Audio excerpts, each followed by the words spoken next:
Hey, what's up, everybody? I cut this short, or I cut that short just a little bit. And actually, I didn't mean to, but whatever. We're just going to roll with it. So here we are.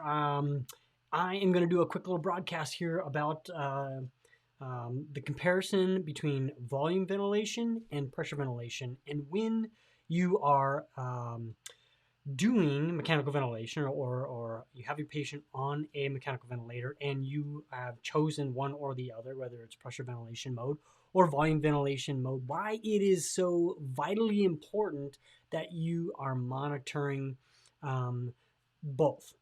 Basically, if you are in a volume mode, you have to measure the patient's airway pressures. And if you are in a pressure ventilation mode, you must monitor the patient's volumes, what volume they are getting. And I'm going to explain why.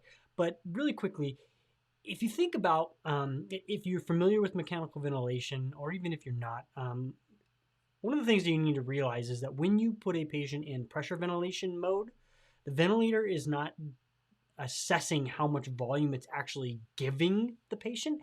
What it's doing is it's actually delivering a breath until it reaches a set peak inspiratory pressure, or a maximum pressure within the ventilation circuit that you set in the ventilator, and then it cuts off the inhalation phase. What it then does is it monitors the amount of volume coming out of the patient during the exhalation phase, and this is called exhaled tidal volume. So if you are putting a patient on a mechanical ventilator and you are giving them a pressure breath, or a pressure-driven breath, you need to make sure that you are monitoring exhaled tidal volumes. Now, the way you monitor that on each ventilator is a little bit different, so you're just going to need to figure that out. But here's the thing. When you are delivering a volume breath or a pressure breath, you need to monitor both volumes and pressures, okay? And here's what I mean by that. This we have here is called the pressure volume curve. And what this does is this shows a relationship between pressure and volume, right? And this is a key thing to understand. So up here we have really healthy lungs, right? These are our balloon lungs, and they're very compliant, they're very stretchy, healthy lungs, okay? Here's the relationship. Let's say for a minute you decide we're going to start off by saying we're going to put a patient in a volume mode, right? We're going to give them a breath that's based on volume. The volume we want to give this patient based on their ideal body weight, which is calculated by their height. Let's just simply say, for the sake of easy math, is their tidal volume, VT, that we want to give them is equal to 450 mLs. Okay, just makes it easy. Okay, so here's what we do. We program into the ventilator 450. What the ventilator is going to do is it's going to start to deliver a breath. Now remember, we are on this healthy lung curve. The ventilator is going to deliver a breath, and it's going to keep delivering that breath until it reaches a level at which it has delivered that 450 mLs. At that point, the ventilator is going to cut off and it's going to enter into the exhalation phase, right? The pressure in the lungs is related to the amount of volume. If the lungs are very stretchy, if they are very compliant, if they are healthy lungs, that pressure will be lower. So let's just say down here, we have a peak inspiratory pressure of, say, 20. And really what you want to measure is the pressure that the lungs are, that the alveoli are actually being exposed to, right? So what we really want to test is not the peak inspiratory pressure. We don't want to do that. What we want to check are the plateau pressures. Okay? What is plateau pressure? Plateau pressure is the pressure that is remaining in the lungs after the inhalation phase is done, before the lungs actually start to exhale. And it is a direct measurement of lung compliance. Okay, and that's all you need to know. We're going to talk more about plateau pressures in a later lecture, but for the sake of argument, the plateau pressure is the pressure that the alveoli feel, and that's the one that we are most concerned with. So in nice healthy lungs, we are going to deliver 450 mLs of tidal volume, at which point the ventilator is going to cut off and it's going to start the exhalation cycle. The pressure that the lungs actually feel is relative to the compliance of the lungs. So in very healthy lungs, you can see that in this example, I say that the pressure is roughly 20. Now let's take this, this same example and let's take unhealthy lungs, right? Very stiff, very ARDS type lungs, okay? Whether it's COVID, whether it's sepsis-induced ARDS, whatever it is. Again, we are still going to program 450 mLs. The other thing, though, you do on your ventilator is you set a pressure limit. So usually the pressure limit that we set is anywhere between 5 and 10 centimeters of water above our normal peak inspiratory pressure. So if we are expecting our maximum, that we would ever want to deliver to be 30, we might set our alarm to 40, or our maximum peak inspiratory pressure to 40. So here's what happens. Say now we have these ARDS lungs and we are trying to volume ventilate. We are trying to deliver a volume comparable to 450 mLs. Okay, so the ventilator starts to deliver that breath, but what happens is it reaches a point in which those lungs are no longer compliant, and the volume basically maxes out, or the pressure spikes. And at some point, we reach a pressure of 40, which is our upper limit, before the lungs have inflated enough, or before the lungs can actually accept that full 450 mLs. And so what happens is the ventilator alarms, and it cuts off the inhalation breath because we've reached that limit. In this particular case, the ventilator has only achieved maybe 250, maybe 300 mLs.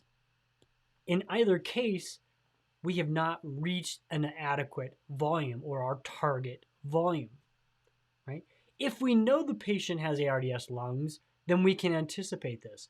But if we don't, if we have a patient who has compliant lungs and we are expecting to be able to deliver them that full 450 mLs, but all of a sudden their lungs are starting to become worse, right? Maybe they have sepsis, maybe they have trauma, pulmonary contusion, maybe this is a COVID patient, maybe this is somebody who is kind of teetering on the edge of ARDS, maybe they have mild ARDS, and we're able to deliver them that full volume. But as the lungs become more diseased, they become less compliant.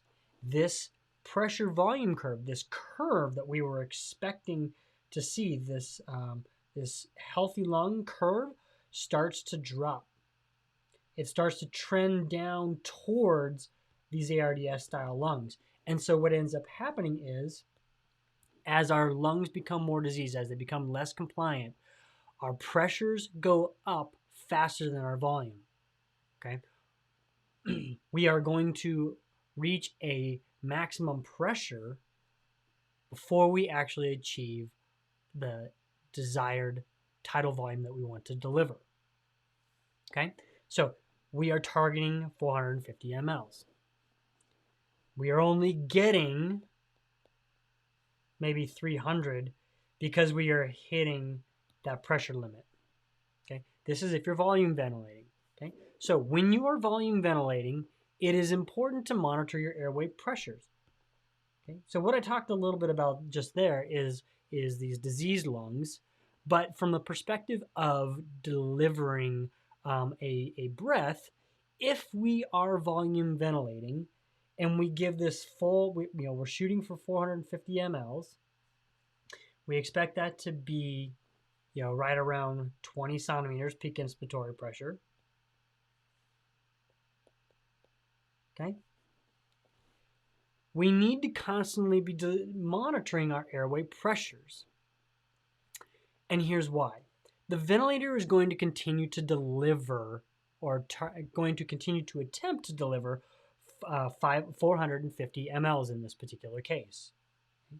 But as the lungs become more diseased, like I said, this volume curve is going to change. This relationship between volume and pressure is going to change. So let's just imagine now what we have is a curve more like this. Let me redraw that. A curve more like this. Okay? As these lungs become more diseased, in order to deliver this same pressure, the same volume of 450, if we start seeing the pressure creep up, now we're at 25. What this tells us is that our lungs are becoming less compliant. What this tells us is we are at risk of doing more damage to the lungs by overpressurizing them. So when you are volume ventilating, you have to measure or you have to monitor their airway pressures. In real time, we can monitor peak inspiratory pressure. You have to do an inspiratory hold in order to be able to obtain a plateau pressures. Learn how to do that on your ventilator. Okay. Now, what about if you're pressure ventilating? Same goes. If we are going to pressure ventilate, we're going to put the patient on the ventilator in a pressure ventilation mode. We're going to set the pressure that the ventilator is going to deliver. So in this particular case, let's just say we want to set our inspiratory pressure to 20. The ventilator is going to continue to deliver a breath until the pressure reaches 20. Okay? So continues to give volume, give volume, give volume. It's not monitoring the volume, it's only monitoring for the pressure. It hits that peak inspiratory pressure of 20, it cuts off, and now it cycles into the exhalation phase. What volume did the patient receive? We have to check that, and we do that by seeing how much volume the patient exhales. As the patient exhales, the ventilator monitors that, and it might give us 450. Perfect, in healthy lungs. Now, let's say we don't know the status of the patient's lungs. We don't know if they have diseased lungs. We don't know if they have ARDS. We just simply know that we're going to put them on the ventilator and we're going to start ventilating them, and we're going to start in a pressure ventilation mode. We figure that somewhere around 20 is a pretty safe bet, so we start them again at an inhalation pressure of 20. The ventilator starts to deliver that breath until until a point at which it hits the 20 centimeters of pressure inhalation pressure, and then it cuts off. Well, if we monitor the VTE, the exhaled tidal volume, we would see that in this case, that might only be 250 mLs. And if we are ventilating somebody at a rate of, say, 16 breaths a minute, if we do that math, 250 mLs times 16 breaths a minute, well, that's only 4 liters per minute. That's a minute ventilation. That's described as or represented as minute ventilation. 4 liters per minute of minute ventilation is inadequate. That patient would be hypoventilated. Now, we're not going to be able to increase their volume anymore because the lungs are non-compliant. They're stiff. And so if we were to try and increase that volume, what we would get is very little gains, but exponential increase in airway pressures, potentially causing more airway damage. So this is why when we are volume ventilating, we must monitor airway pressures to see if the lung compliance is changing. And if we are volume pressure ventilating, we need to monitor volume to make sure that our tidal volumes are not dropping as the lung compliance changes. The flip side of that is that the lung compliance could be getting better. If this is a person who has been receiving therapy in the ICU and their lung status is improving and we're still pressure ventilating them, you could see how the inverse could happen, where now we are over distending the lungs. We are causing volume trauma by allowing the ventilator to continue to increase the volume until it reaches that set pressure. That set pressure that was predetermined based on those diseased lungs. So if you're volume ventilating, monitor the pressure. If you're pressure ventilating, monitor the volume. And that's my tip. This is for the lesson on the pressure volume curve for the mechanical ventilation fundamentals class. Hope you enjoyed this. If you did, share it, like it, leave your comments down below, and we'll catch you next time. See ya.